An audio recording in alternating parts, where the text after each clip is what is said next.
कभी सोचा है कि दुनिया की सबसे ऊंची इमारतों की ऊंचाई बिना उन्हें असल में नापे कैसे पता की जा सकती है?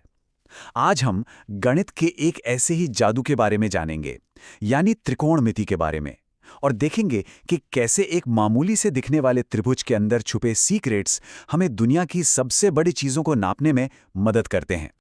गणित की दुनिया में ना त्रिकोणमिति एक सुपर हीरो की तरह है।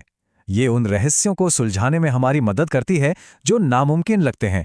इसका असली जादू उन चीजों को नापने में है जिन तक पहुंचना नामुमकिन सा लगता है। जरा सोचिए, आप कुतुब मीनार के ठीक सामने खड़े हैं और उसकी ऊंचाई पता करनी है, लेकिन बिना उस पर चढ़े अब कोई मेजरिंग टेप तो इतनी ऊपर जाएगा नहीं। तो सवाल यह है कि क्या यह मुमकिन है? अच्छा, चलिए एक और पहेली सुलझाते हैं। एक चौड़ी नदी है और उसकी चौड़ाई नापनी है पर बिना पानी में उतरे। आप एक किनारे पर खड़े हैं और दूसरे किनारे की दूरी जाननी है, तो फिर कैसे होगा ये? तो इन सारी सीमिंगली इम्पॉसिबल पहेलियों का जवाब एक ही है, त्रिकोणमिति। ये गणित का वो कमाल का टूल है जो हमें सिखाता है कि कैसे सिर्फ एंगल्स और कुछ दूरियों का इस्तेमाल करके हम कुछ भी नाप सकते हैं। त्रिकोणमिति शब्द सुनने में शायद थोड़ा मुश्किल लगे, पर इसका मतलब बहुत सिंपल है। त्रि यानी तीन, गोन यानी भुजाएं और मेट्रॉन यानी माप, मतलब सीधा साधा तीन भुजाओं का नाप जोक। तो चलिए अब इस खेल के मैदान में उतरते हैं, जो है समकोण त्रिभुज। देखिए, त्रिकोणमिति का सबसे खास दोस्त है समकोण त्रिभुज, यानी एक ऐसा त्रिभुज जिसका एक कोना एकदम एल शेप का होता है, यानी 90 डिग्री का। हमारे सारे शुरुआती जादुई औजार इसी पर काम करते हैं। अब इस त्रिभुज की 3 साइड्स हैं और सबके अपने अपने नाम हैं। 90 डिग्री के कोण के ठीक सामने वाली सबसे लंबी साइड को हमेशा कर्ण या हाइपोटेन्यूज कहते हैं। ये बॉस है, इसकी जगह फिक्स है। बाकी जो 2 भुजाएं हैं उनके नाम बदलते रहते हैं। और यहीं पर एक मजेदार बात है, कौन सी भुजा सम्मुख यानी ऑपोजिट है और कौन सी संलग्न यानी एडजेसेंट, ये इस पर डिपेंड करता है कि आप किस कोने से देख रहे हैं। मान लीजिए आप एंगल ए पर खड़े हैं, तो आपके ठीक सामने कौन सी साइड है? बीसी, तो वो हो गई ऑपोजिट साइड। लेकिन अगर आप एंगल सी से देखेंगे तो सामने वाली साइड ए बी ऑपोजिट बन जाएगी। ये सब बस नजरिए का खेल है।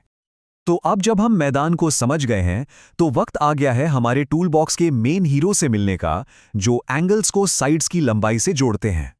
ये हैं हमारे 3 मेन टूल्स, साइन, कोसाइन और टेंजेंट। ये बस फैंसी नाम नहीं है, ये असल में सिंपल फॉर्मूलाज हैं जो साइड्स के अनुपात को बताते हैं। साइन है सम्मुख और कर्ण का रेशियो, कोसाइन है संलग्न और कर्ण का, और टेंजेंट है सम्मुख और संलग्न का रेशियो। और यहाँ एक और कमाल की बात है, एक 30 डिग्री के एंगल का साइन हमेशा 1/2 ही होगा। फर्क नहीं पड़ता कि त्रिभुज एक चींटी जितना छोटा है या किसी पहाड़ जितना बड़ा। ऐसा इसलिए है क्योंकि एक ही एंगल वाले सभी समकोण त्रिभुज समरूप होते हैं, मतलब उनकी साइड्स का अनुपात हमेशा सेम रहता है। वैसे क्या ये बात पता थी कि इस साइन शब्द का सफर हमारे प्राचीन भारत से शुरू हुआ था?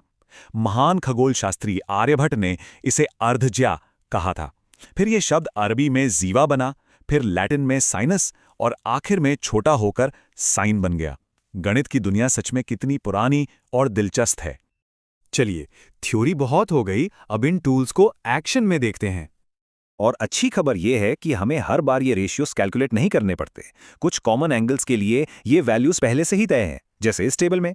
हमें बस इनका सही जगह पर इस्तेमाल करना है। तो ये रही एक चुनौती। हमारे पास एक समकोण त्रिभुज है जिसका एक एंगल 30 डिग्री है और उसके ठीक सामने वाली भुजा 5 सेंटीमीटर है। सवाल यह है कि क्या हम बाकी 2 साइड्स की लंबाई पता लगा सकते हैं? ठीक है, सबसे पहले एडजेसेंट साइड यानी बीसी को ढूंढते हैं। तो हमें ऑपोजिट साइड पता है और एडजेसेंट साइड ढूंढनी है। कौन सा टूल है जो ऑपोजिट और एडजेसेंट को जोड़ता है? याद आया? बिल्कुल, टेंजेंट। तो हमारी इक्वेशन बनी tan 30 degree is equal to 5/BC। और बस tan 30 की वैल्यू टेबल से उठाकर इस इक्वेशन में डाली और सॉल्व किया तो जवाब आता है 5√3 सेंटीमीटर्स। देखा कितना सिंपल था। चलो अब हाइपोटेन्यूज की बारी। तो हमें ऑपोजिट पता है और हाइपोटेन्यूज चाहिए। इस बार कौन सा टूल? बिल्कुल सही, साइन, क्योंकि साइन ही ऑपोजिट और हाइपोटेन्यूज को जोड़ता है। तो इक्वेशन बनी sin 30 degrees is equal to 5/AC। हमें टेबल से पता है कि sin 30 होता है 1/2, तो इक्वेशन बन गया 1/2 = 5/AC। इसे सॉल्व करने पर AC यानी कर्ण की लंबाई मिलती है 10 सेंटीमीटर। और लीजिए, सिर्फ एक एंगल और एक साइड की मदद से हमने पूरे त्रिभुज का राज खोल दिया। लेकिन रुकिए, कहानी यहीं खत्म नहीं होती है। त्रिकोणमिति सिर्फ त्रिभुज नापने के लिए नहीं है, ये साइंस, इंजीनियरिंग, यहां तक कि वीडियो गेम्स बनाने के पीछे का भी सीक्रेट है। इसके अपने कुछ सुनहरे नियम हैं। देखिए, गणित में कुछ ऐसे सुनहरे नियम होते हैं जो कभी नहीं बदलते। इन्हें सर्वसमीका या आइडेंटिटीज कहते हैं। ये त्रिकोणमिति के वो रूल्स हैं जो हर समकोण त्रिभुज पर लागू होते हैं, चाहे वो कितना भी बड़ा हो या छोटा। और त्रिकोणमिति का सबसे फेमस, सबसे फंडामेंटल रूल है ये पाइथागोरन आइडेंटिटी। ये सीधे पाइथागोरस के प्रमेय से आती है और ये कहती है कि किसी भी एंगल A के लिए cos² A + sin² A हमेशा 1 होगा। Always, no exceptions. ये एक जादुई नियम है जो हमेशा काम करता है। आखिर में त्रिकोणमिति हमें सिर्फ त्रिभुजों के बारे में नहीं सिखाती, ये सिखाती है कि हमारे आसपास की दुनिया, ये पूरा ब्रह्मांड असल में खूबसूरत मैथमेटिकल रूल्स पर चलता है।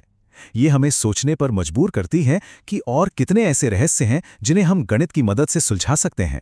तो अगली बार जब कोई ऊंची इमारत देखें तो याद रखना, उसकी ऊंचाई का राज बस एक छोटे से समकोण त्रिभुज में छिपा है।